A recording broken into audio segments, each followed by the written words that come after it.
Ассаламу алейкум, отец. Вы взяли Берлин.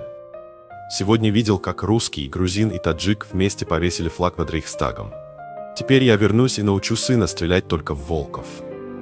Автор Хайдар Касимов. Он погиб через 3 дня до победы. Их джанат там, где жива память моря. Эти люди не просили памятников. Нимат мечтал вернуться к своим якам в горах. Зеба хотела впервые накрасить ресницы. Файзула мечтал увидеть море. Но вместо этого они подарили нам мир. Когда вы едите сладости в Уразу-Байрам, когда целуете детей перед школой или смотрите на вершины Таджикистана, помните, что это их дар. Они не статистика, а те, чьи души до сих пор шепчут «не забывайте». Если вам нравится мой контент и цените мое творчество, поддержите канал финансово и, конечно, кто сколько сможет по возможности. Реквизиты в комментариях. Но самая большая награда – это ваши